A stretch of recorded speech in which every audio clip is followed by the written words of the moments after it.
diprakarsai oleh Sekolah Kepemimpinan Publik, dan pada hari ini kita mengambil tema tentang pajak antara kepatuhan dan keikhlasan masyarakat. Kita akan mengulasnya, berdiskusi bersama beliau dua narasumber kita. Yang pertama Dr. Anidi dari dosen Unsultra Kendari. Kemudian juga masih kita nantikan bersama ini Pak Suhartono SE dari Ketua SKI Kota Semarang. Dan juga hari ini akan dipandu oleh beliau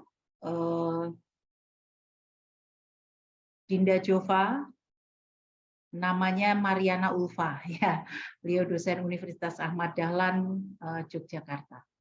Baik para hadirin, Bapak, Ibu, saudara-saudari semuanya, alhamdulillah, mari kita gunakan energi positif pada seri kuliah di malam ini, dan kita awali dengan berdoa menurut agama dan keyakinan masing-masing. Berdoa dipersilahkan.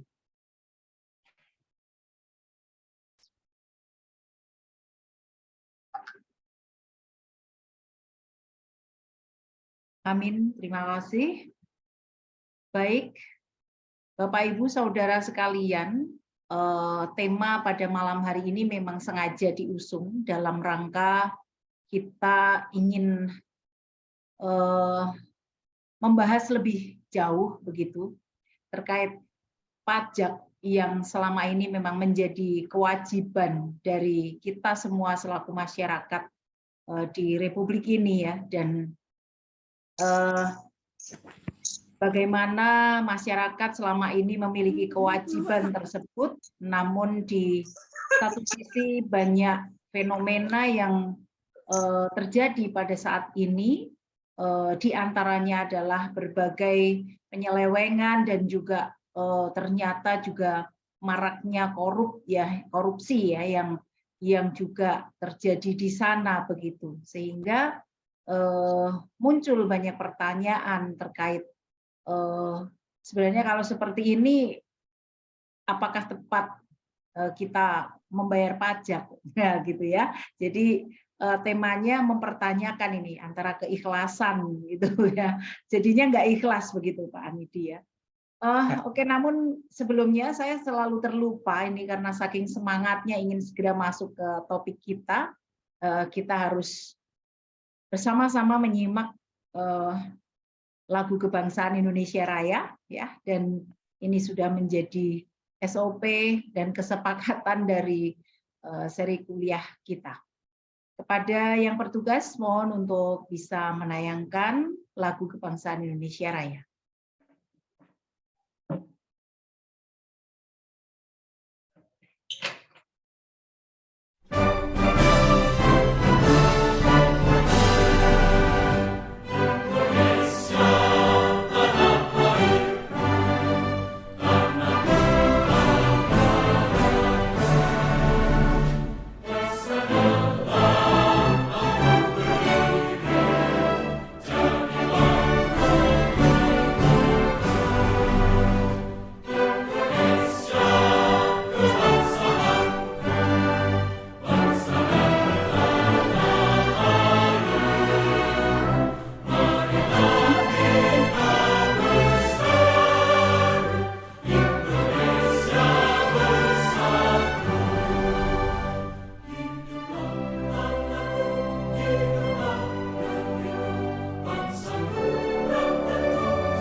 Ya, baik. Terima kasih kepada petugas yang sudah menayangkan lagu kebangsaan Indonesia Raya dan berikutnya, selanjutnya, tadi saya sudah menyapa tamu istimewa kita hari ini. Alhamdulillah ada Prof. Baikuni, ini dari Guru Besar UGM, selalu kita takzimi. Terima kasih, Prof. Kemudian juga para sahabat dari SKI se-Indonesia ya, Jawa Barat, Banten, ini hadir, dan biasa SKP ini menyatukan Nusantara begitu. Dan juga yang saya banggakan, insya Allah ini hadir pula para milenials ya, tamu kita istimewa juga dari Universitas PGRI Semarang ini. Saya sapa. Terima kasih joinnya. Baik, selanjutnya tak sabar mengikuti pembahasan tema kita pada malam hari ini. Saya serahkan kepada Dinda Jova untuk memandu perkuliahan kita. Silakan Dinda. Masih mute. Masih mute, Din. Iya, makasih Mbak. Okay. Dari tadi. Ya. Terima kasih. Ini kita akan bahas tentang pajak ya untuk pada malam hari ini, pajak antara kepatuhan dan keikhlasan masyarakat begitu. Nanti kita akan menerima pemaparan dari dua orang narasumber. Yang pertama ada Dr. Anidi, SAG, MSI, MSI, MH begitu. Ini berderet ya masternya ya Pak ya. Dari dosen Unsul Ultra Kendari. Kemudian yang kedua ada Pak Suhartono SE sebagai Ketua SKI Kota Semarang. Nah, untuk para peserta yang nanti ingin bertanya, silakan untuk memunculkan raise hand begitu, atau bisa mengetikkan pertanyaan nanti di kolom chat. Baik, untuk yang pertama, saya mempersilahkan kepada Dr. Anidi terlebih dahulu untuk bisa memberikan pemaparannya, karena berbagai macam permasalahan pajak yang sebetulnya sudah lama, tapi kemudian jadi ramai lagi gara-gara viral soal kisah cinta dan berakhir dengan kekerasan itu di media ya. Akhirnya jadi terungkap kembali begitu. Ternyata masih juga atau bahkan lebih parah begitu ya kondisinya. Baik, silakan Dr. Anidi. Baik, terima kasih banyak. Bismillahirrahmanirrahim. Assalamualaikum warahmatullahi wabarakatuh. Selamat malam, salam sejahtera, salam sehat pada kita semua. Alhamdulillahirabbil alamin. Wal akibatul lil muttaqin wassalatu wassalamu ala asrafil anbiya'i wal mursalin wa ala alihi wa ashabihi wa mawalah amma ba'd. Yang saya hormati dan kami muliakan Prof. Baikuni yang terus membersamai kita di kegiatan-kegiatan webinar baik di forum 245 maupun di forum SKI. Para senior SKI, kemudian kawan-kawan semua, seperti apa yang disampaikan oleh host tadi, SKI ini adalah merupakan SKP yang mempersatukan kita. Ini mudah-mudahan silaturahim ini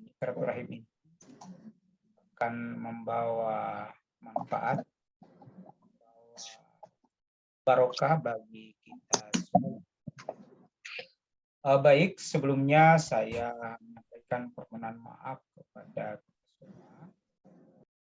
Saya mungkin mengkaji atau menjelaskan terkait dengan tema kita pada malam ini adalah dengan pendekatan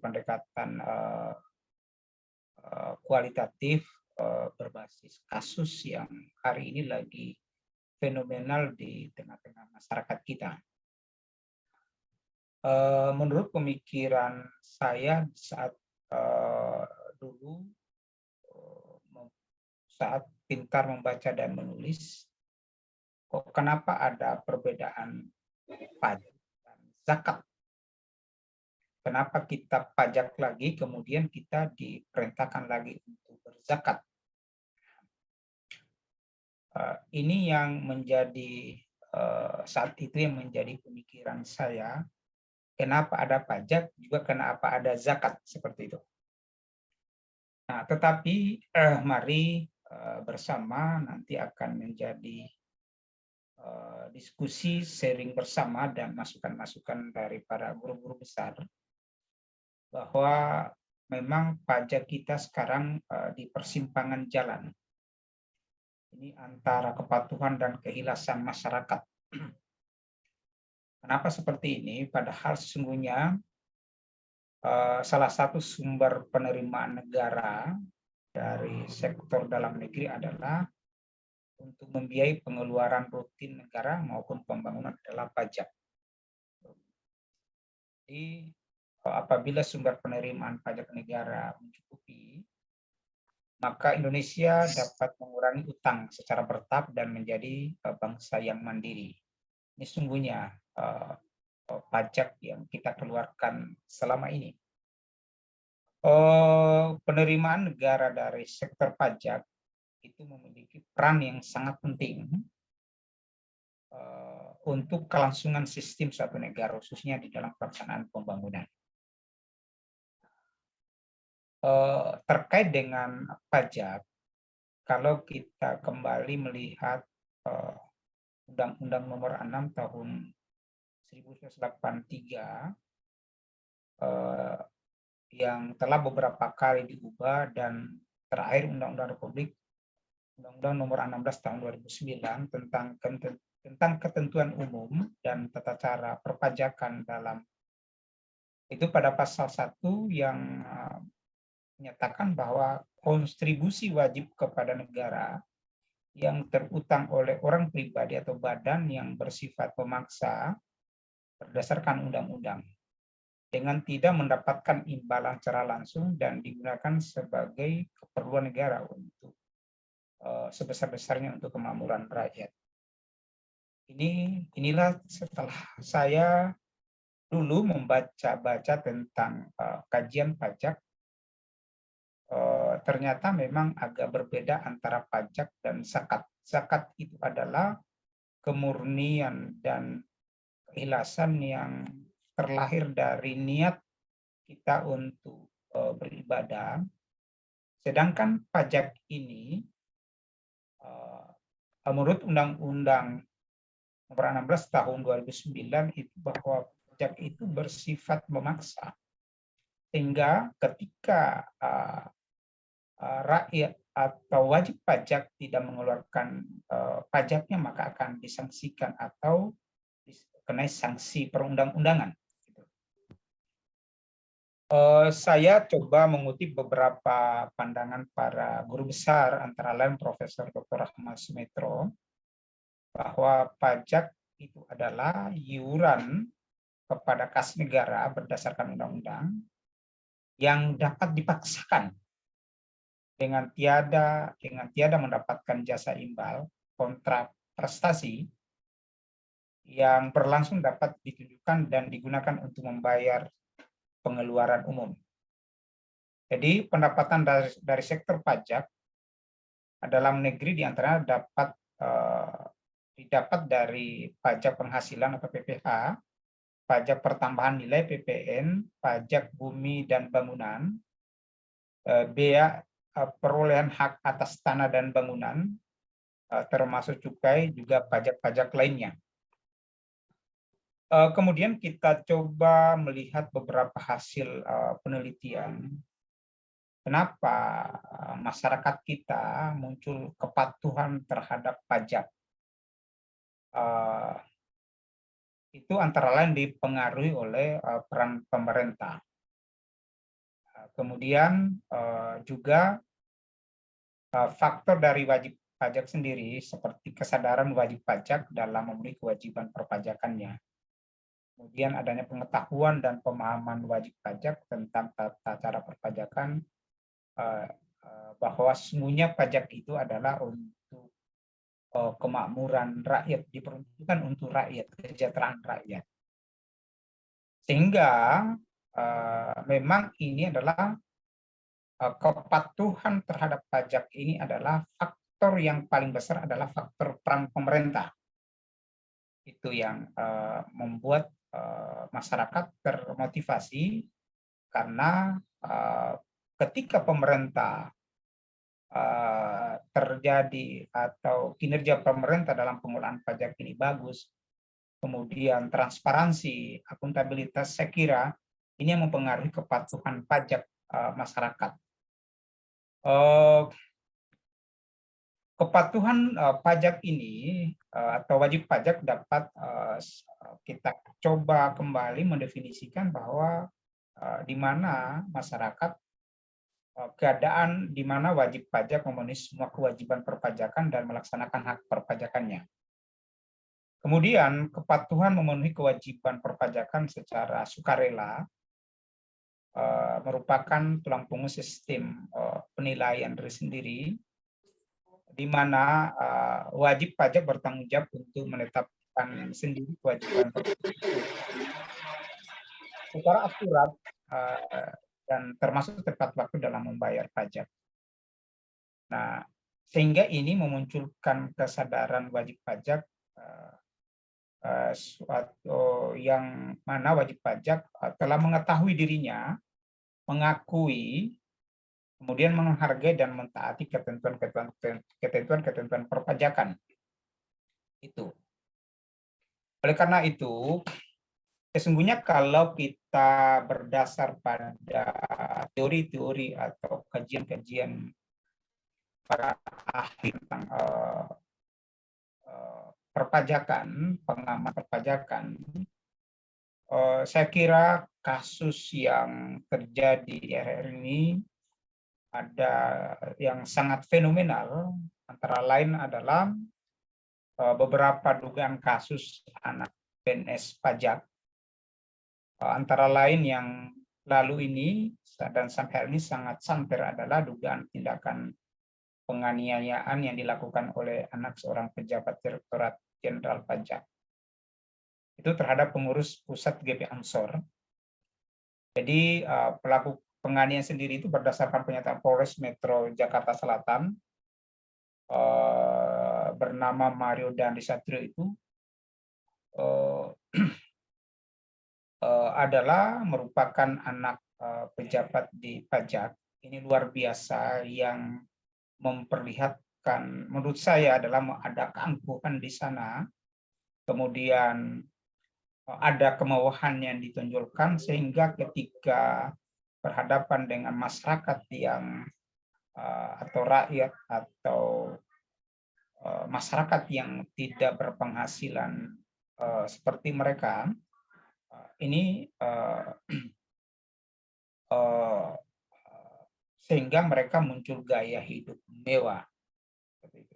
Jadi ini kemudian juga ini juga dipertontonkan baru-baru ini Kementerian Keuangan kembali mencopot salah satu pejabatnya, yakni Kepala Kantor Bea dan Cukai Yogyakarta, mohon maaf, Eka Darmanto, karena sering memamerkan gaya hidup mewah di media sosial.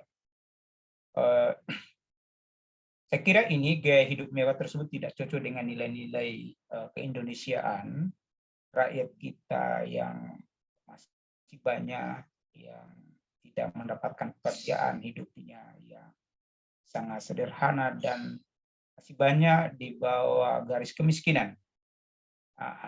Seperti itu. Nah, ini lagi-lagi adalah menggerus kepercayaan masyarakat terhadap institusi pemerintah, dalam hal ini perpajakan. Oleh karena itu, kenapa ini terjadi? Ada sosiolog dari UGM, Andreas Budi Widianta, menilai bahwa gaya hidup mewah yang ditunjukkan itu adalah ibarat fenomena gunung es yang terjadi hari ini. Ini seperti fenomena gunung es yang kelihatannya baru puncaknya saja, sementara di bawah lautan jumlahnya sangat banyak dan belum teridentifikasi. Nilai menyebabkan kenapa ketimpangan ekonomi bangsa menganga atau sangat melebar hari ini.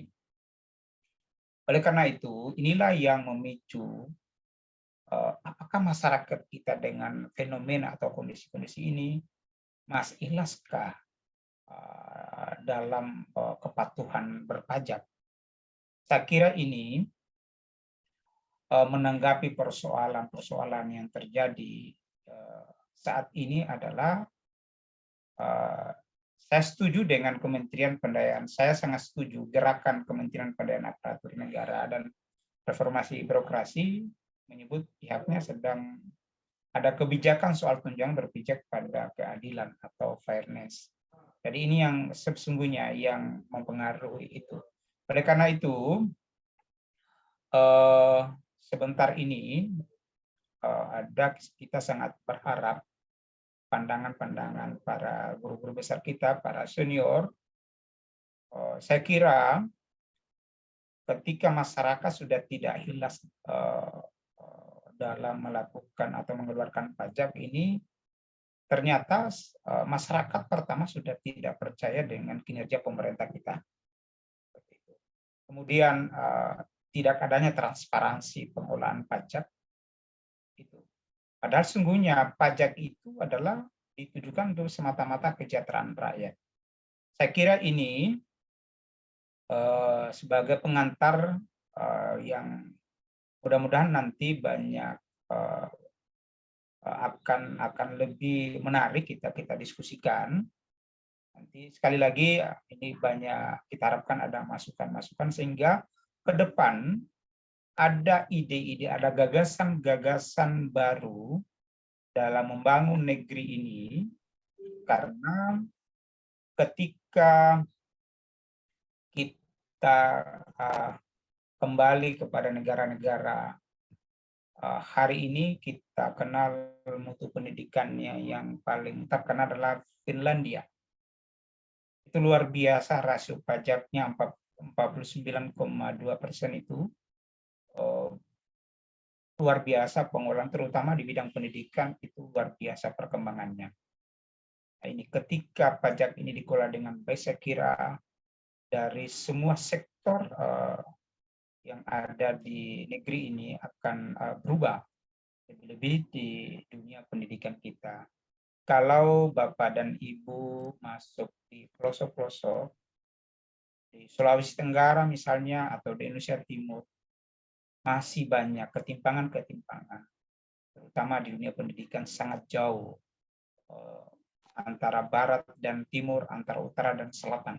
Saya kira ini menjadi pengantar ataupun bahan diskusi kita pada kesempatan ini. Mohon maaf lebih kurangnya, dan sekali lagi mohon sharing para guru besar, para senior, sehingga ini lagi-lagi akan melahirkan ide gagasan dalam membangun negeri ini. Karena itu sekali lagi terima kasih. Billahi taufiq wal hidayah.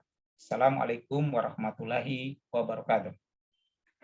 Waalaikumsalam warahmatullahi wabarakatuh. Terima kasih Pak Andi di pengantarnya. Jadi ini kesimpulannya adalah mulai tidak ikhlas itu karena masyarakat merasakan bahwa soal pajak ini ada tidak transparan atau kurang transparan begitu, baik dalam penggunaannya atau bahkan malah justru penyalahgunaannya yang malah justru transparan sekali ya. Yang akhirnya masyarakat jadi gemes gitu kali ya, mau membayar pajak. Baik Pak Suhartono. Silakan, ada yang ingin ditambahkan? Menurut Pak Suhartono, bagaimana kondisi masyarakat saat ini dalam menanggapi pajak yang rasa-rasanya terus bertambah nggak sih Pak, jumlah pajaknya dan macam-macam pajaknya Pak? Silakan Pak Suhartono.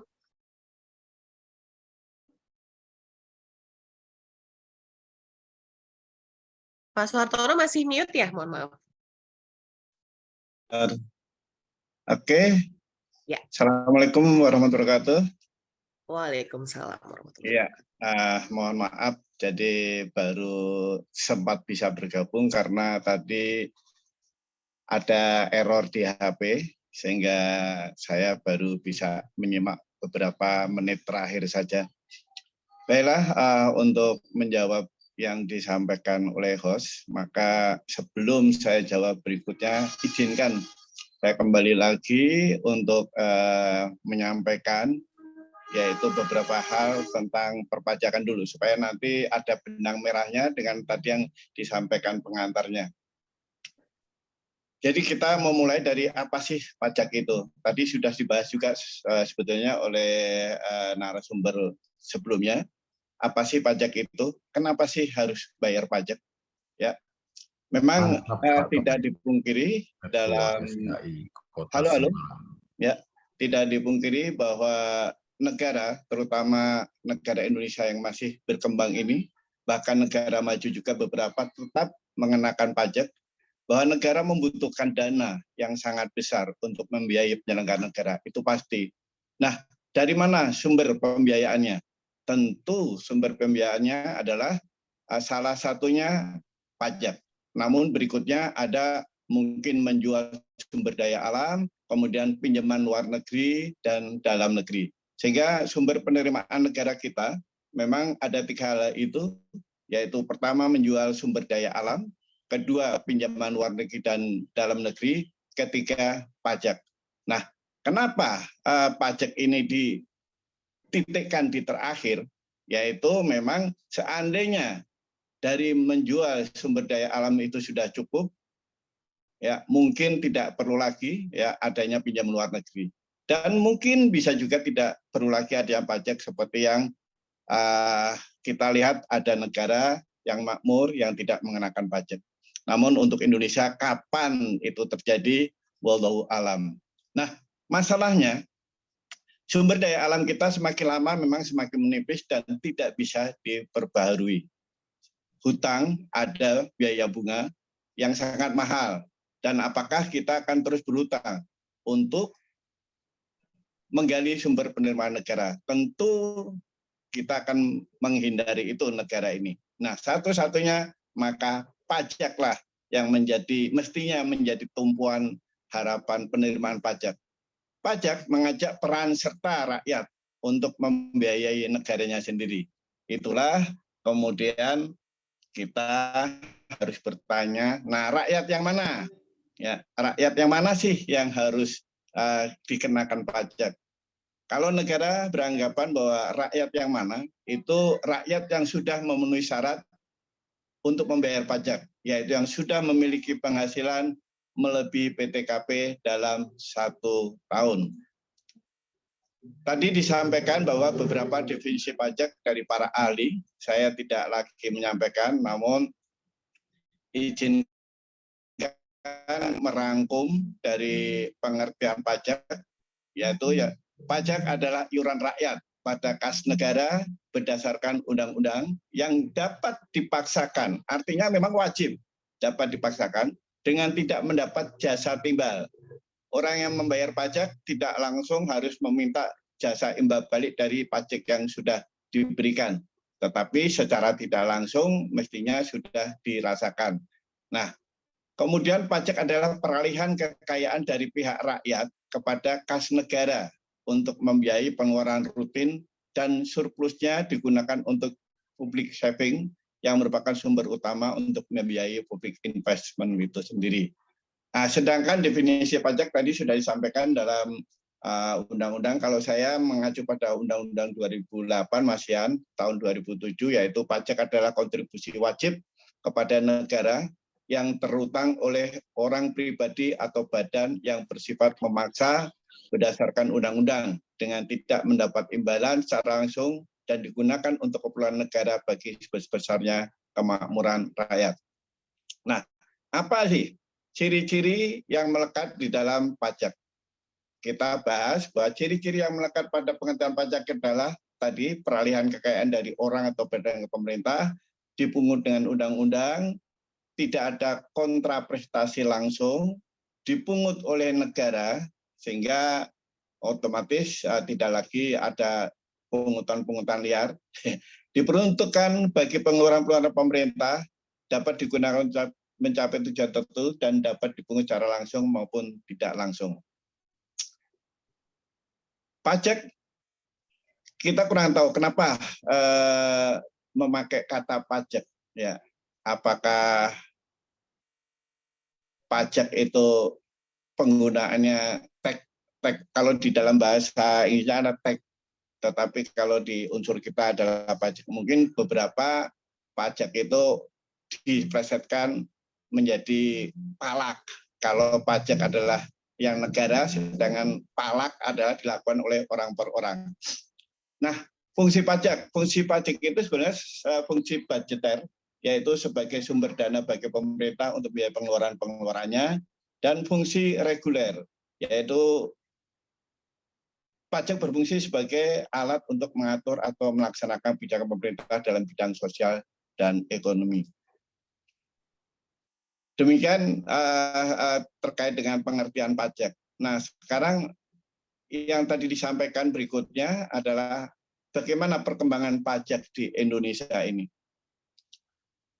Kemarin Menteri Keuangan dengan bangga menyatakan bahwa target pajak sudah terpenuhi. Dengan bangga menyatakan bahwa target pajak untuk 2022 itu sudah terpenuhi targetnya. Sehingga kemudian kebiasaannya kalau sudah dapat memenuhi target adalah biasanya mendapatkan untuk pegawai pajak atau mendapatkan remunerasi yang tarifnya sekarang perkiraannya sudah 100%, sehingga memang sangat disayangkan tadi seandainya para punggawa ya, para pengawal pajak itu akhirnya malah melakukan kecurangan terhadap pajak itu. Memang kalau kita gali lebih dalam, apapun sistem yang sudah dibuat oleh manusia, akhirnya pasti bisa juga diterobos. Karena sistem dibuat oleh manusia, maka manusia itu sendiri mampu untuk melihat kecurangan-kecurangan. Dan kita sendiri paham bahwa kenapa pajak itu, ya kami dari pengawasan sebetulnya paham bagaimana sebetulnya pajak itu bisa juga seandainya ingin tidak ada kebocoran-kebocoran, kalau kita mau punya komitmen yang komprehensif. Dalam arti bahwa terkait dengan terjadinya korupsi di negara Indonesia ini sebetulnya bisa dieliminir apabila semua menggunakan database ya untuk dalam satu aplikasi. Misalkan bagaimana seseorang pegawai pajak bisa memiliki kekayaan yang berlimpah, mempunyai harta tanah, harta berupa mobil. Itu mestinya kalau kita punya sistem yang komprehensif, itu bisa ketahuan bahwa si A sedang membeli mobil, si A sudah bertambah rumahnya, si A bertambah hartanya. Nah, pada saat itu mestinya sebagai warning, apakah itu dilakukan semacam investigasi, atau kalau sebelum investigasi tahapnya adalah pendalaman terlebih dahulu. Nah, itu adalah kecurangan-kecurangan yang sudah sebetulnya sudah kita identifikasi, namun tetap saja bisa kecolongan. Banyaknya masalah pajak sebetulnya di Indonesia ini, kami dari BPKP memang pernah mengusulkan, terutama di tingkat-tingkat pemerintah daerah, bagaimana cara optimalisasi pajak. Kami memang diberikan atau dimintai pendapat atau dimintain sharingnya, ya apa yang bisa dilakukan untuk menggenjot perpajakan tersebut, sehingga pajak-pajak terutama di pajak-pajak daerah ini sebetulnya sudah sangat banyak sekali. Dari pajak parkir ada, pajak rumah makan ada, ya pajak salon ada, dan kemungkinan berikutnya adalah yang sedang digodok yaitu pajak kos-kosan. Nah, itu jadi saking negara membutuhkan pembiayaan, maka potensi pajak yang masih belum digarap ini tentunya baik pemerintah daerah atau pemerintah pusat itu akan selalu berupaya untuk menggenjot pendapatan dari pajak tersebut. Demikian, mungkin kalau saya terlalu panjang, mohon maaf, sebetulnya masih banyak lagi yang bisa kita sharingkan, tetapi mungkin nanti menghabiskan waktu karena ini adalah untuk pelajaran 1 semester. Dengan 2 SKS saya sampaikan ke Bu ini. Demikian, mungkin nanti kalau ada penambahan dari berikutnya, monggo. Atau mungkin ada pertanyaan, silakan. Saya kembalikan ke host dan terima kasih. Iya, oke, terima kasih. Pak Suartono, mohon maaf tadi dari BP, apa tadi ya Pak ya? BPKP, Badan Pengawasan Keuangan dan Pembangunan. Ya. Oke, BPKP, baik. Dulu pernah kita kerjasama untuk namanya tim optimalisasi penerimaan daerah. Sehingga Tim untuk optimalisasi penerimaan daerah. Baik, ini sudah ada yang raise hand. Saya persilahkan dulu kepada Pak TM Jamil. Silahkan Pak, pertanyaannya apa? Kepada siapa? Dari mana? Baik, makasih Mbak Maria Ulfa, moderator kesempatannya. Makasih Bu Iin, Kepala Sekolah. Salam takzim untuk Pak Suartono dan Pak Anidi ya. Saya dari Banda Aceh nih Pak Maria. Salam hormat juga John, Pak Jamil. Aceh luar biasa. Wah, ujung Indonesia. Ya, Banda Aceh. Pertama, saya kira ini cukup baik ya. Kalau kita ikuti karena saya orang ilmu sosial ya. Setelah saya amati ini, setiap yang terbongkar kasus di Republik ini selalu dimulai dengan cinta kasih. Jadi menarik juga ya. Cinta kasih di polisi terbongkar karena permen cinta, di pajak juga karena cinta ya. Jadi skenario sama ya Pak ya. Ya intinya di pengkhianatan lah. Maka berhati-hatilah kalau ingin berkhianat. Saya kira ini awal yang bisa dipelajari oleh bangsa ini, Pak Suartono ya dan Mas Anidi, kemudian semua kita. Saya bukan orang yang pesimis ya Pak Suartono dan Pak Anidi ya, tapi orang yang kecewa mungkin. Ya. Artinya sebagai warga negara yang baik, kita selalu membayar pajak karena undang-undang tadi dipaksakan. Ini tanggal 31 Maret kalau nggak dilaporkan pajak penghasilan juga bisa kena denda ini. Saya kira kita di satu sisi dibuat sebuah kewajiban, pada sisi lain kita terkendala untuk tidak bisa menuntut hak. Ini saya kira kan kedaliman, jangan dibiarkan kedaliman terus terjadi di republik yang kita cintai. Menurut saya bangsa ini sudah cukup bagus ya, membayar pajaknya sudah cukup patuh. Tapi yang mengolah pajak itu yang banyak ya, yang bermasalah saya kira ya. Dulu ada kasus siapa itu ya, Gayus ya. Kalau tanpa ada ketangkap Gayus mungkin, karena saya punya keluarga juga yang kerja di perpajakan, itu malah biaya makan tiap hari itu 90.000 per hari untuk makan saja. Tak makan apa itu kayaknya makan emas itu ya. Jadi satu hari itu. Sebagai seorang guru besar aja kalau dibayar pun masih 40.000 rupiah itu dipotong pajak lagi sebelum membeli nasi. Ini kan aneh Pak Suartono. Kita PASN itu belum mengambil waktu mengambil penghasilan, kita belum bayar nasi, kita sudah membayar pajak kepada negara, lalu kita beli nasi bayar pajak makan di restoran lagi. Jadi saya kira ini sebagai pengajar pajak saya juga sudah pernah saya sampaikan, saya terlalu bodoh ketika mahasiswa saya bertanya seperti ini. Jadi mestinya yang mana dikatakan penghasilan? Kita terima uang 45.000 atau 40.000 per hari uang makan sebagai ASN, lalu dari potong pajak, apalagi yang golongan 4 semakin banyak pajaknya. Yang golongan 3 lumayan lah, alhamdulillah masih 5%. Kalau golongan 4 15%. Makanya sama aja golongan 4 dan golongan 3 satu piring bayarnya berapa juga. Saya kira ini kan sesuatu ketidakadilan. Mungkin Mas Hartono dan Pak Anidi, kemudian kita semua ini harus dibenahi lah kalau ingin bangsa ini bagus. Itu yang pertama ya. Yang kedua, saya sependapat Mas Hartono ya, bahwa ketika sumber daya alam itu masih bisa digunakan untuk penghasilan negara, saya kira kan tidak perlu sampai pinjaman luar negeri. Ini pinjaman luar negeri juga sudah triliunan, jadi sumber daya alam juga habis dimakan oleh siapa gitu kan. Kemudian membuat pembangunan juga yang ditanggung entah siapa. Jadi saya kira ini negara ini sudah salah urus itu. Jadi oleh karena itu saya sependapat sekali, andaikan pajak itu digunakan secara benar, mungkin sebagai bangsa yang beradab kita tetap membayar pajak. Tapi yang mula pajak ini jauh yang dikembangkan adalah pembiadaban yang kita lihat sampai hari ini. Saya kira ini poin saya yang perlu dicamkan oleh semua kita, bahwa jangan menuntut orang beradab, tapi kita membalas dengan pembiadaban. Yang terakhir saya kira ini karena dari Aceh Mas Hartono ya. Biasanya ke orang Aceh dalam bayangan banyak orang yang kaya di satu sisi, tapi di sisi lain juga terdalimi itu ya. oleh karena itu saya tetap menganggap jauh lebih bermoral ketika orang membayar zakat tanpa dipaksa, tapi jauh penghasilan negara dan penghasilan Baitul Mal melebihi dari apa yang kita diharapkan. Nah, ini yang saya kira perlu dikembangkan secara benar oleh bangsa-bangsa ini, terutama pada adik-adik generasi muda yang generasi-generasi baru.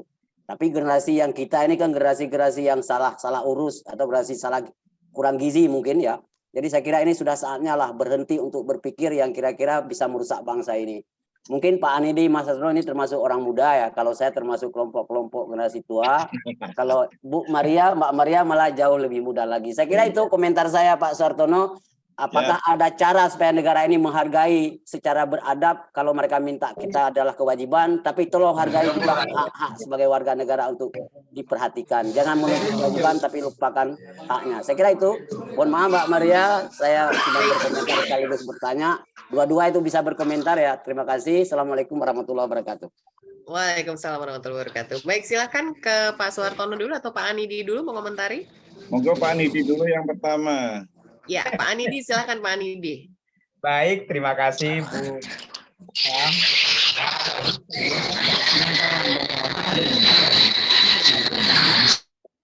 Kakanda saya, bang saya, Tengku Muhammad Jamil. Ini senior saya di HMI, ini beliau ini. Senior, tetap saya harus manut sama senior ini. Menariknya, ini dari awal cara munculnya kasus atau persoalan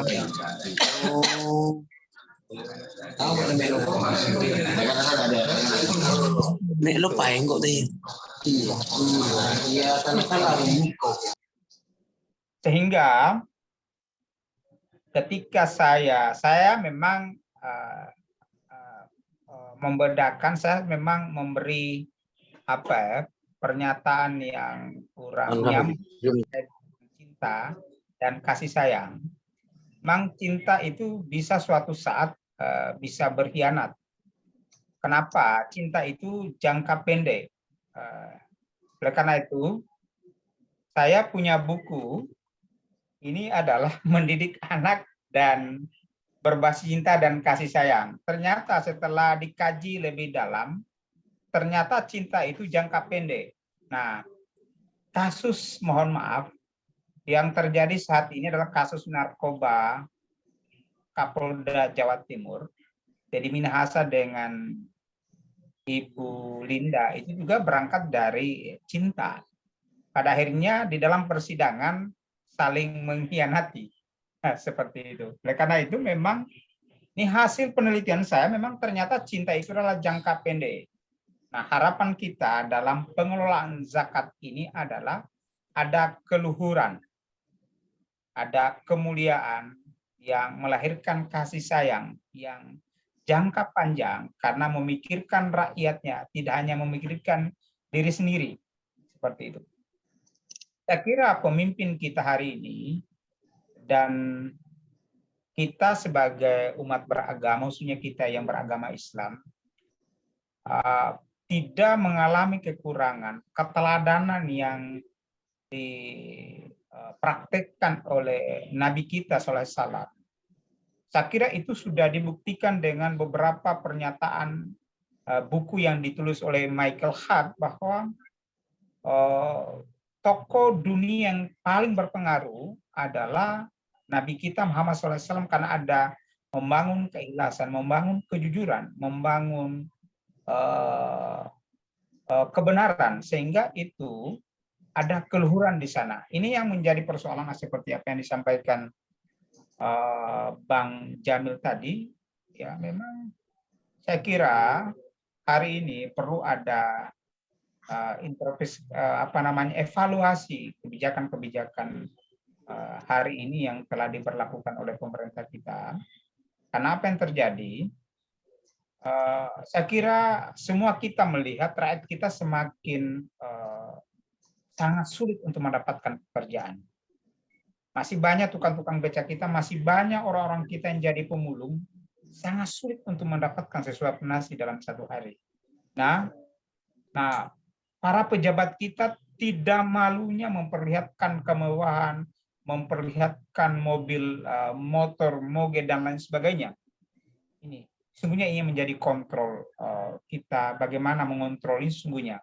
Karena itu ini saya kira di forum ini banyak senior-senior kita untuk mengapresiasi bagaimana sesungguhnya pengelolaan pajak, sehingga ke depan pajak ini benar-benar adalah untuk rakyat.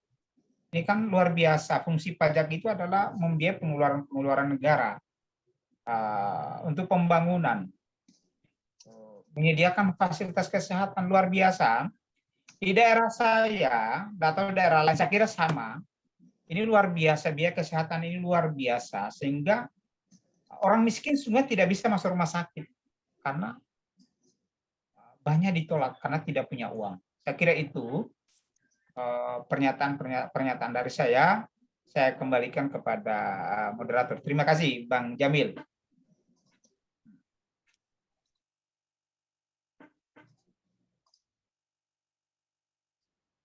Halo. Mbak Maria Ya, mana? baik. Aduh, Ya. maaf. Kok sempat menghilang. Baik, silahkan mau ditambahkan Pak Suhartono? Siap. Ya, terima kasih Pak Jamil. Saya perhatikan dan sudah saya tulis. Bang Jamil ini sudah mempertanyakan 4 hal, yaitu pajak perlu dibenahi, kemudian juga pegawai pajak perlu diberikan ya semacam dibenahi juga, kemudian ada mempertanyakan beda pajak dan zakat, dan apakah ada hak-hak dari pembayar pajak. Saya sampaikan dulu terkait dengan tadi, mungkin kembali untuk menjelaskan perbedaan antara zakat dan pajak. Bahwa zakat itu dibayarkan melalui amil zakat atau lembaga penyalur dan pengelola zakat, maupun dibayarkan langsung kepada 8 golongan orang yang berhak menerima. Ini dari sisi penerima. Manfaat zakat dapat dirasakan langsung maupun tidak langsung oleh masyarakat. Sedangkan pajak, itu pajak negara merupakan kewajiban yang dibayarkan kepada kantor pelayanan pajak dan lembaga-lembaga lain yang ditunjuk oleh pemerintah sebagai tempat pembayaran pajak. Manfaat pajak negara tidak bisa dirasakan langsung oleh masyarakat satu negara. Kalau tadi manfaat zakat dapat dirasakan langsung, sedangkan pajak tidak dapat dirasakan langsung. Kemudian waktu pembayaran, zakat juga dibayarkan hanya pada bulan Ramadan. Lalu zakat harta dibayarkan pada saat telah mencapai nisab dan dimiliki selama setahun. Sedangkan dalam pajak, waktu pembayaran pajak negara adalah 1 tahun pembukuan. Misalnya tenggang waktu pembayaran pajak setiap akhir bulan Maret. Kemudian sasarannya wajib pajak dan zakat. Zakat adalah kewajiban yang Allah turunkan untuk umat Islam, maka dari bentuknya ibadah. Sedangkan pajak dibebankan untuk muslim dan non-muslim. Ukuran dan kadar zakat ditentukan mutlak secara syariat, sementara besaran pajak diatur oleh pemerintah. Kemudian apa sih hak yang harus diperoleh oleh wajib pajak? Jadi hak dan kewajiban dari wajib pajak sayangnya itu lebih melekat kepada pribadi masing-masing. Jadi artinya wajib pajak memiliki hak dan kewajiban yang perlu diketahui dan dipatuhi. Beberapa haknya itu satu hak untuk dilakukan pemeriksaan.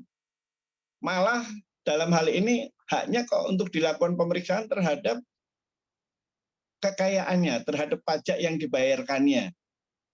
Jadi hak-haknya yang diberikan itu hak-hak yang aneh seperti ini. Kemudian hak mengajukan keberatan, oke, itu masih relevan untuk pembayar pajak. Hak atas kelebihan pembayaran pajak, oke. Hak untuk pengangsuran, oke, masih bagus. Hak kerahasiaan, oke. Hak pengurangan PBB, oke. Hak pembebasan pajak, oke. Jadi cuma 7 hal itu. Jadi tidak ada lagi atau tidak ada hak-hak yang terkait langsung, misalkan begitu saya sudah membayar pajak, maka saya harus jalannya bagus. Itu tidak bisa, tidak langsung bisa dirasakan seperti itu. Nah, sedangkan kewajibannya ya yang dipatuhi wajib pajak malah kewajiban yang mengikat, yaitu wajib mendaftarkan diri, wajib memberi data, wajib pemeriksaan, wajib membayar, wajib melapor. Kalau 5 kewajiban ini tidak dipenuhi, bisa kemungkinan bahwa calon wajib pajak itu akan dikenakan misalkan sanksi bahwa dia seolah menggelapkan harta, ya, tidak melaporkan hartanya kepada negara. Demikian mungkin tambahan dari saya, Pak Jamil, Bang Jamil, mudah-mudahan bisa memenuhi harapannya. Baik, terima kasih Pak Soehartono. Ini sudah ada yang raise hand lagi Pak Zahrawi, tapi sebelumnya sudah banyak juga yang berkomentar di kolom chat ya Pak ya. Kita coba bacakan dulu. Ini yang pertama tadi dari Ibu Siti Kotifah begitu dengan santernya di media sosial kasus perpajakan yang terbuka itu gaya hidup yang hedon gitu, maka boleh dong warga atau rakyat punya pemikiran malas bayar pajak. Sah-sah saja kan ya. Dalam kondisi seperti ini hal apa yang pantas dilakukan oleh pemangku kewenangan. Nah, begitu. Ini sebetulnya pertanyaannya lebih ke arah moral begitu ya kepada para petugas yang bersangkutan begitu. Kemudian dari Septi Wijayanti sebagai ASN juga beliau merasakan ketimpangan terkait penghasilan karena berbeda penghasilan dengan mereka yang bertugas di pajak, bea cukai, Kementerian Keuangan meskipun sama-sama golongannya. Betul. Ini saya juga sempat baca-baca ini Bu Septi Wijayanti dan jawabannya lalu dilempar itu adalah hak presiden yang menentukan. Wah, susah mencari jawabannya. Mungkin dari Pak Anidi atau Pak Soehartono bisa bantu menjawab begitu. Selanjutnya ini ekonomi sekali ini Pak Sanusi yang membahas tentang GDP Indonesia begitu ya, kurang lebih 10% di 2020 gitu, di bawah rata-rata Asia Pacific region 19% kurang lebih. Kemudian dibandingkan juga dengan organisasi OECD, ini organisasi ekonomi kalau tidak salah ya yang memberikan kewenangan itu. Tapi pertanyaannya bagaimana pengelolaan pajak yang ideal di masa mendatang begitu. Lalu ini ada saran dari Mbak Septi Wijayanti untuk penerimaan dan penggunaan dilaporkan transparan, diaudit di BPK atau inspektorat. Baik. Ini sebenarnya poinnya moralnya dulu begitu ya Pak Anidi. Silakan Pak Anidi dulu bisa mengomentari.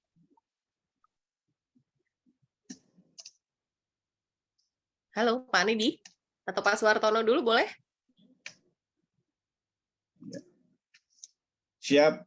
3 pertanyaan dari yang bisa saya catat, yaitu pertama, apa yang pantas dilakukan oleh pemangku kewenangan terkait gaya hidup aparat pajak yang bergaya hedon, kemudian bagaimana pengelolaan pajak di masa mendatang, dan penggunaan perlu transparan. Saya jawab dulu terkait dengan pertanyaan ketiga, penggunaan perlu transparan. Bahwa aparat yang bisa memeriksa, ya, yang bisa memeriksa pajak, memeriksa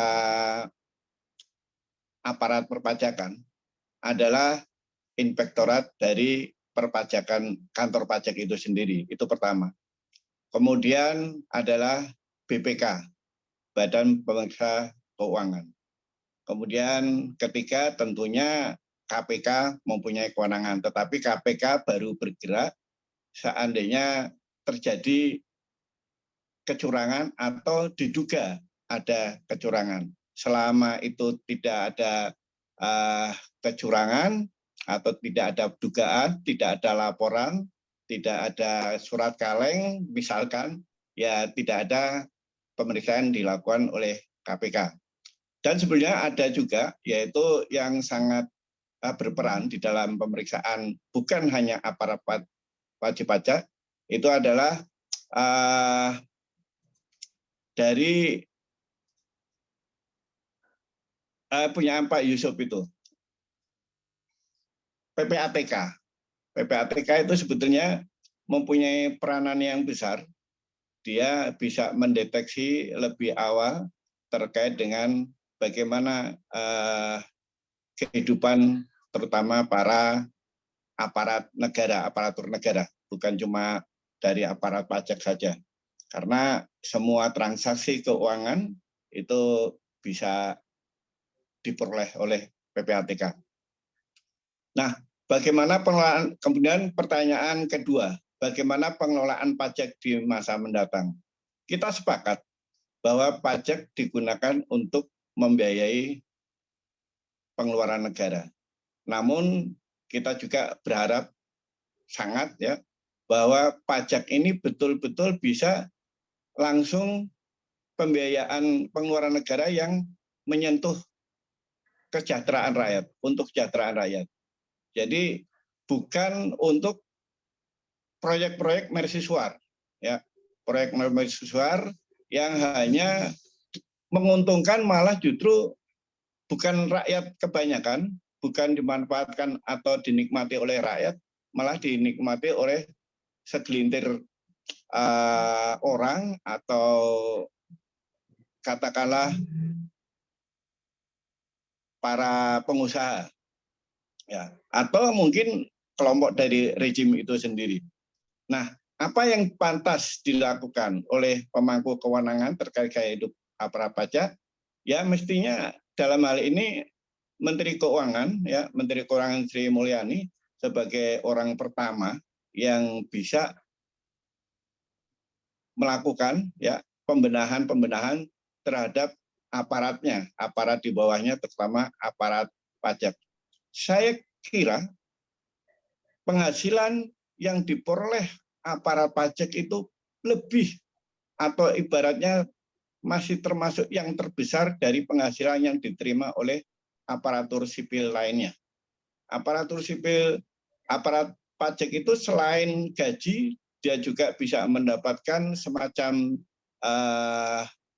jasa produksi kalau dalam pabrik. Bukan cuma tunjangan kinerja saja, tetapi gajinya bisa sampai 15 kali. Dapat sampai 15 kali. Nah, itulah dari aparat pajak. Beda dengan aparatur sipil negara lainnya, paling kalau ada tambah-tambahan ya gaji 13 gitu atau THR. Namun tidak ada gaji lainnya seperti jasa produksi para aparatur sipil lainnya. Nah, ini mestinya sesuai dengan awal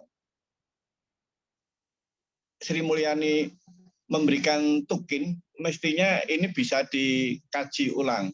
Apakah memang seperti itu tetap dilakukan? Ya, mereka sudah bergaji tinggi, tetapi juga tidak bisa mencegah mereka untuk melakukan kecurangan-kecurangan atau korupsi tersebut.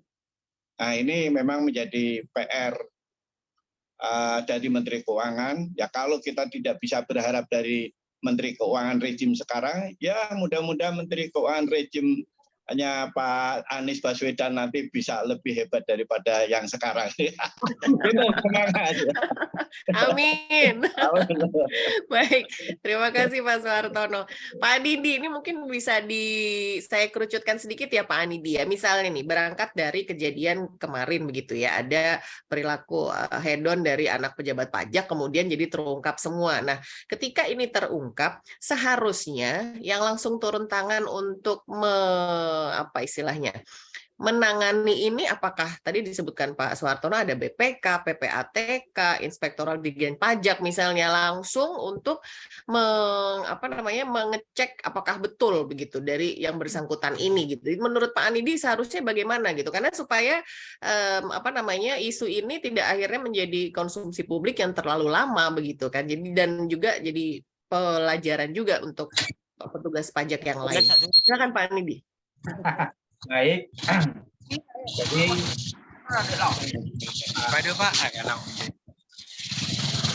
Bunyi pula nakiai itu si naterang. Ya.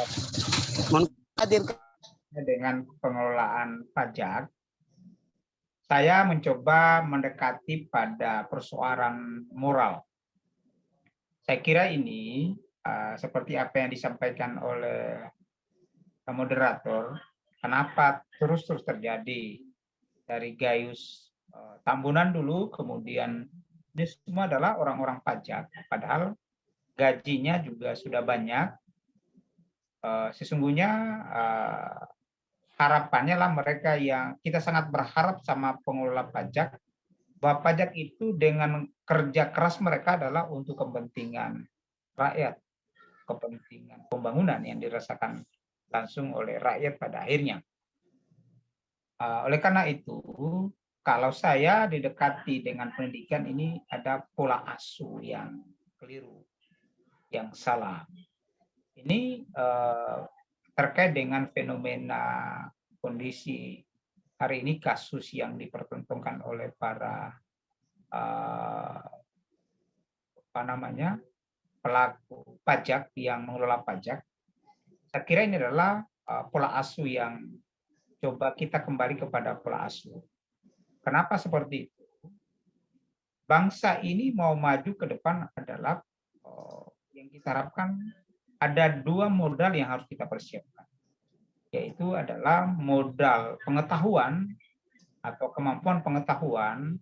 Dengan kemampuan pengetahuan mengolah pajak, maka akan mempengaruhi peningkatan pajak yang sangat baik untuk kepentingan bangsa.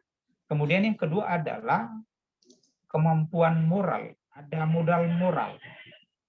Ya, silakan dia cerdas, dia sudah cerdas mengelola pajak, mengatur pajak, tapi kalau tidak punya moral, kasus yang seperti yang terjadi hari ini, ya, yang terjadi hari ini adalah ini justru rakyat kita menderita, mereka berfoya-foya, bersenang-senang dengan kemewahan yang mereka miliki.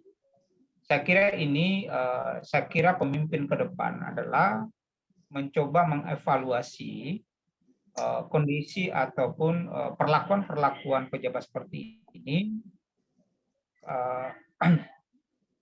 sehingga nanti ke depan ini yang perlu menjadi gagasan dan ide bagaimana sungguhnya mengolah zakat. Tadi Pak Suwartono sudah luar biasa memberikan kita penjelasan. Sekarang pajak itu di setiap kantor termasuk pajak di dalam sudah ada audit internal, ada BPKP, ada inspektorat, ada PPATK. Saya kira kontrolnya sudah banyak. Nah, satu yang menjadi kelirunya adalah tidak takut pada Tuhannya. Kembali kepada pengasuhan. Saya kira itu dari saya. Baik. Ya, terima kasih Pak Anidi. Waduh, ini tidak takut pada Tuhan. Ini mungkin kalau zaman dulu ada pelajaran pendidikan moral Pancasila perlu dihidupkan lagi mungkin. Sekarang sepertinya sudah nggak ada itu. Baik, ini Pak Zahrawi dari tadi sudah raise hand. Pak Zahrawi masih ada ya? Masih bergabung? Silakan Pak Zahrawi pertanyaannya. Assalamualaikum warahmatullahi wabarakatuh. Waalaikumsalam. Maaf, saya tadi agak tertidur. Ini pas di Madinah, jadi kelelahan. Masya Allah. Masya Allah. Selamat. Yang ingin saya tanyakan, sejauh mana korelasi dan akuntabilitas antara pajak, APBN, dan hutang? Itu di akuntabilitas pajak dan hutang. Mudah-mudahan kalau nanti ini kembali kepada akuntabilitas dari sisi Pancasila UUD 45 pembukaan, ini menjadi semacam warning ya di pengelola pajak dan APBN juga masalah hutang negara. Harapannya nanti dengan moral Pancasila tadi dan konstitusional nanti Indonesia justru akan semakin berkurang hutangnya, bukan menumpuk. Walaupun ini mungkin menjadi alibi atau sebab nanti rakyat akan memilih Anies Baswedan, kan begitu. Mudah-mudahan sukses Presiden RI. Nah, mudah-mudahan dengan pencerahan yang dari kedua yang terhormat narasumber tadi ini membangunkan semangat dari masyarakat untuk mengkritisi betul kapabilitas dan akuntabilitas pemerintahan yang sekarang ini kan bikin bingung, utang semakin gede ini kan rakyat nanti dibebani yang nggak jelas itu. Nah, sekarang bagaimana tinjauan secara Pancasilais maupun konstitusional? Sudahkah itu sebagai implementasi Pancasila atau kontradiksi Pancasila dan konstitusi? Mohon maaf, ini baru ngantuk. Terima kasih. Assalamualaikum warahmatullahi wabarakatuh. Waalaikumsalam warahmatullahi wabarakatuh. Pak Zarwi luar biasa ya, ngantuk aja masih bisa bahas masalah negara loh Pak Zarwi. Baik, saya persilahkan pada Pak Anidi atau Pak Soehartono terlebih dahulu. Ini tadi hubungannya antara pajak, APBN, dan hutang negara. Begitu. Ini bagaimana? Monggo, Pak Anidi. Ya. Pak Soehartono dulu, Pak. Mbak. Oh, Pak Soehartono dulu, Ya. silakan. Nanti dilengkapi Pak Nidi, nanti dilengkapi Pak Nidi. Baik, terima kasih Pak Jahrawi Plebengan. Jadi pertanyaannya sejauh mana korelasi dan akuntabilitas antara pajak dan hutang. Jadi kita ketahui ya bahwa setiap pembayaran ke kas negara itu otomatis tercatat menjadi penerimaan negara. Jadi kita punya, setiap kita membayar apapun, apakah kita membayar pajaknya atau mungkin kita membayar masalah di pidana perdata, itu akan langsung masuk ke penerimaan negara. Hanya saja memang perlu kita sangat kritisi bahwa Indonesia ini memang sebetulnya negara yang sangat kaya. Negara yang sangat kaya, namun demikian tidak sepenuhnya bisa dikuasai ya, oleh bangsa dan negara, serta belum atau jauh memberi manfaat sebesar-besarnya bagi seluruh rakyat Indonesia. Kita pernah ingat bahwa ada berita bahwa Freeport 51% sudah kembali ke Indonesia. Kemudian ada informasi bahwa Indosat sudah kembali ke Indonesia.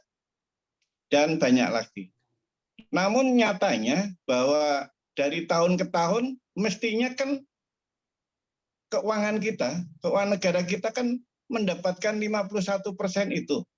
Mestinya kan bisa untuk membayar hutang-hutang lama. Namun kenyataannya yang terjadi adalah bahkan justru hutang kita semakin lama semakin bertambah. Nah, apa yang terjadi? Ya, apa yang terjadi? Apakah itu benar bahwa Freeport sudah kembali ke Indonesia 51% itu, dan kemana uangnya? Nah, ditakutkan apakah itu juga masuk ke kas negara ataukah masuk kemana? Yang ini yang perlu memang dipertanyakan nanti pada saat mudah-mudahan kalau Pak Anies jadi presiden ini bisa diperbaiki dan bisa benar-benar dimanfaatkan terbesar-besarnya oleh negara. Demikian juga sumber daya alam yang lain. Kita kaya, kita luar biasa. Nyatanya juga tetap aja kita impor ya, yang justru komoditinya itu sudah ada di Indonesia atau bisa didapatkan di Indonesia. Tetapi nyatanya kita ketergantungan impor-impor untuk barang komoditi itu sangat besar sekali. Nah, inilah kenapa sehingga pajak yang kita dapatkan dari masyarakat itu tetap saja tidak bisa menutupi seluruh pembiayaan dari keuangan negara atau RAPBN negara. Sehingga di dalam RAPBN itu selalu mencantumkan adanya rencana hutang luar negeri. Ya, selain rencana pembayaran, namun ada juga rencana hutang. Nah, memang yang sangat dikhawatirkan apabila antara rasio keuangan kita dengan hutang kita itu akan gap-nya semakin tinggi. Ya, itu yang menjadi kekhawatiran sehingga terjadi seperti negara lain Myanmar dan sebagainya menjadi negara yang bangkrut karena tidak mampu membayar hutang tersebut. Demikian, monggo ditambahi lagi Pak Anidi yang sebagai komnya. Monggo Pak Anidi. Terima kasih Pak Jaroi Pelabuhan. Semoga bisa dipahami. Amin, amin, amin. Ya, Pak Anidi. Pak Anidi sekalian ini ada pertanyaan dari Pak Adi Mahendra ya. Mencermati penjelasan Pak Ton itu sebetulnya sudah lama ada kebocoran di lembaga Kementerian Keuangan, namun sepertinya dibiarkan saja selama ini begitu. Nah, pertanyaannya apakah Presiden sebagai kepala negara tahu tentang situasi ini, tidak tahu, pura-pura tidak tahu, tidak mau tahu atau masa bodoh? Ini harusnya pertanyaannya ke Presiden ya ini ya Pak ya. Tapi siapa tahu Pak Anidi tahu jawabannya. Silakan Pak Anidi.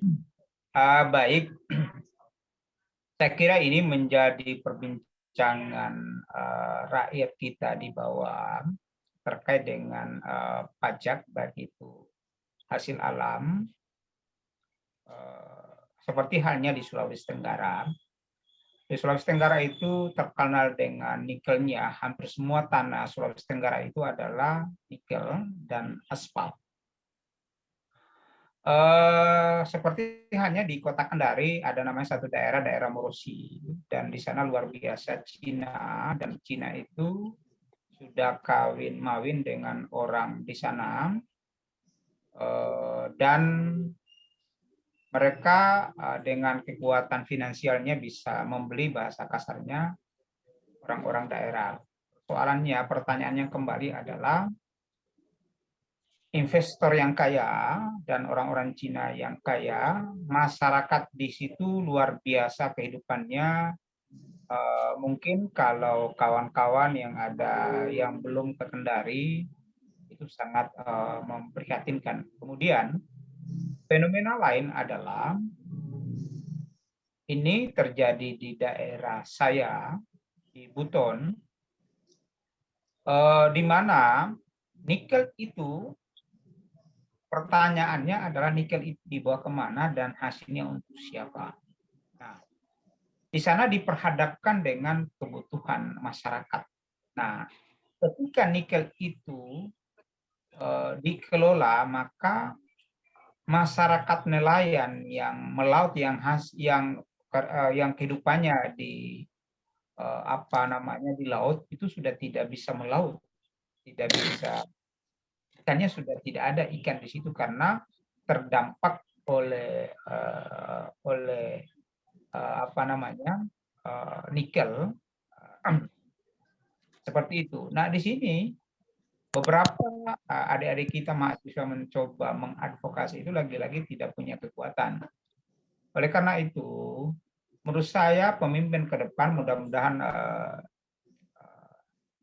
Bang Anies senior kita di HMI, kemudian saya sendiri, Pak Anies itu orang tuanya adalah dosen saya di UNY, Ibu Alia.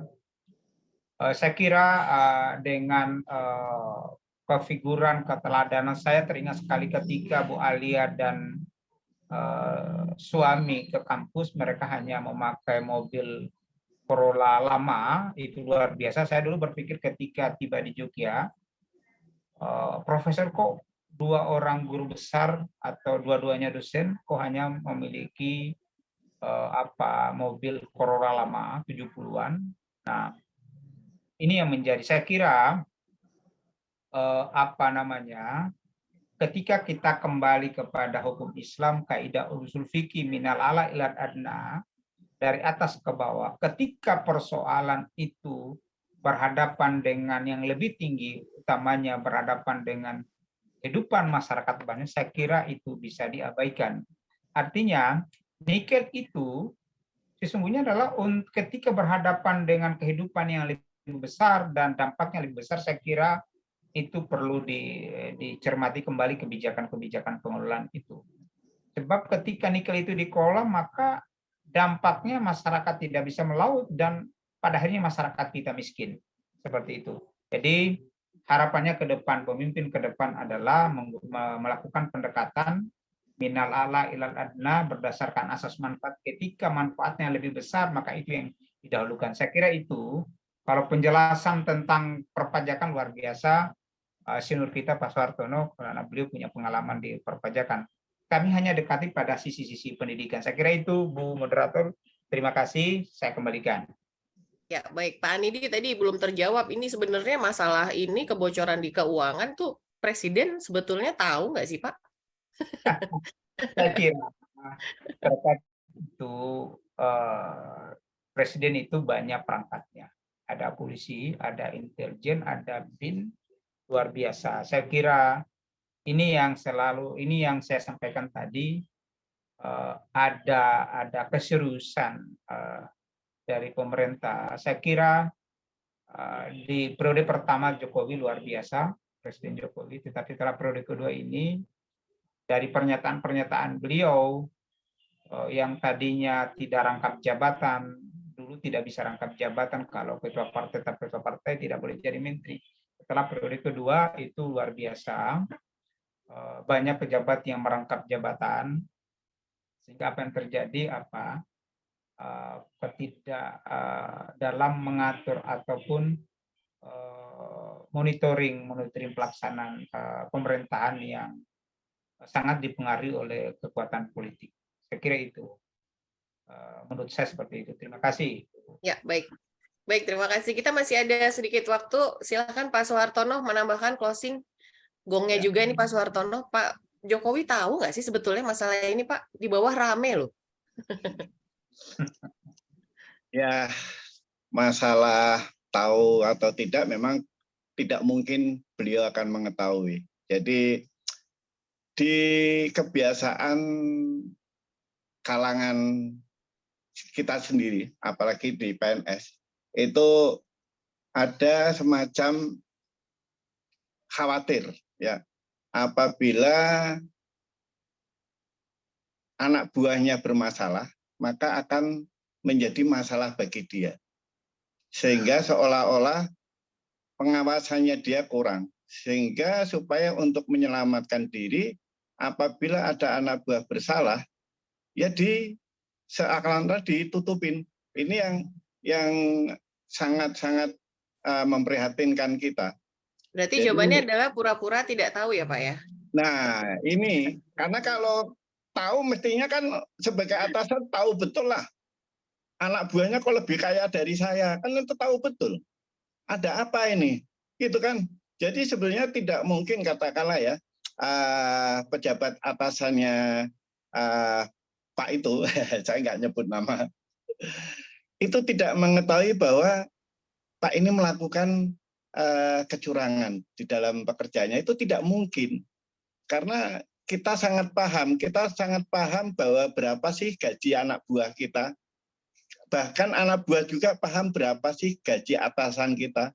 Begitu anak buah kita itu kemudian gayanya hedon, anaknya apalagi, atau atasan kita gayanya hedon yang kita rasa itu tidak mungkin diperoleh menjadi pegawai negeri, itu sudah paham. Tetapi ya itu tadi, mungkin di situ ada kepentingan, ya, dan kepentingannya tadi ya bisa dua, kepentingan materi dan kepentingan non materi. Kepentingan materi mungkin dia mendapatkan bagian, mungkin dapat diduga, atau non materi tadi kalau dia melaporkan itu ke atasannya, dia malah bermasalah karena kinerjanya menjadi buruk, tidak bisa mendidik bawahannya. Nah inilah di pegawai negeri itu sekarang ada namanya SKP, standar kinerja pegawai. Standar kinerja pegawai termasuk menilai itu, apakah dia mampu mengelola bawahannya atau tidak.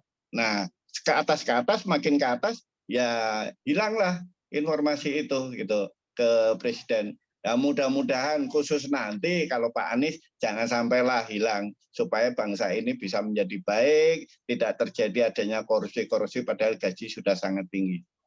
Begitu. Amin. Ya, baik. Terima kasih Pak Suhartono. Ini kesimpulannya sebenarnya kembali lagi yang tadi disebutkan Pak Anidi ya, bahwa bangsa ini itu sudah tidak takut dengan Tuhan, pejabat-pejabat betul. ini begitu ya. Lebih takut sama pimpinan ya. Iya. Baik, mungkin itu dulu perbincangan kita pada malam hari ini terkait pajak begitu ya, antara apa namanya, taat atau ikhlas begitu. Baik, saya kembalikan lagi ke Mbak Iin sebagai host. Silakan Mbak Iin. Ya, baik, menarik sekali. Terima kasih Dinda Jova yang sudah memandu perkuliahan kita pada malam hari ini. Juga terima kasih pada Pak Anidi dan juga Pak Suhartono. Alhamdulillah ini tadi langsung gercep gitu ya. Terima kasih luang waktunya Pak Anidi, Pak Ton. Dan semoga ini membuka cakrawala kita semuanya ya, bahwa memang regulasi juga berbicara bahwa pajak itu memang masih menjadi kewajiban kita selaku masyarakat begitu ya. Jadi glorifikasi pemboikotan pajak di akhir-akhir ini ya memang sudah mendapatkan jawaban atas kebijakan yang masih berlaku begitu. Dan harapan ke depan kita tetap memiliki secercah harapan begitu. Jangan kalau bisa malah jangan hanya secercah gitu ya. Besar harapan kita agar negara ini tetap saja menegakkan apa yang menjadi ekspektasi seluruh kalangan masyarakat begitu. Jadi sumber daya yang menjadi kekayaan kita itu benar-benar dari oleh dan untuk rakyat. Bukan rakyat membayar pajak, tetapi yang berpesta pora adalah mereka yang golongan kuat dan sebagai pemimpin-pemimpin bangsa. Baik, seri kuliah kepemimpinan akan terus menggali dan mengeksplor segala sesuatu yang perlu untuk dicerahkan, diluruskan, dan juga dipahami oleh semua kalangan. Terima kasih atas joinnya untuk kuliah pada malam hari ini, dan kita akan bertemu lagi insya Allah pekan depan, Senin malam 19.30 dengan topik-topik yang tidak kalah menarik. Terima kasih dari saya. Mohon maaf jika ada yang kurang berkenan, dan billahi taufiq wal hidayah. Assalamualaikum warahmatullahi wabarakatuh. SKP. Waalaikumsalam warahmatullahi wabarakatuh. Terima kasih Bu Iin. Sami-sami Bu Khotifah. Bertenda lagi. Siap. Assalamualaikum warahmatullahi wabarakatuh. Waalaikumsalam warahmatullahi wabarakatuh. Atur nuwun, Bang Ton. Atur suwun nggih sami-sami. Terima kasih. Terima kasih Pak Amidi. Sehat selalu semuanya. Pak Rektor, happy, Cak Wahid, matur nuwun semuanya. Kepala sekolah, terima kasih. Besok kan kami bisa. Mantap. Ya, terima kasih.